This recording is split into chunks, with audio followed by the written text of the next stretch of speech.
Sa papalapit na pagunita ng Undas 2025, handa na ang Northern Police District sa pagpapanatili ng kaayusan, seguridad at kapayapaan bilang bahagi ng Ligtas Undas 2025 sa ilalim ng pamumuno ni Police Brigadier General Jerry V. Protasio, Acting District Director ng Northern Police District.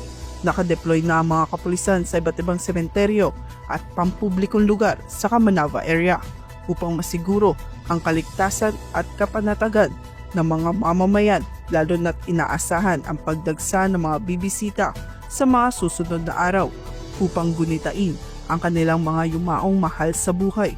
Patuloy ang paalala ng Northern Police District sa publiko na makipagtulungan sa mga otoridad at sumunod sa mga ipinatutupad na patakaran.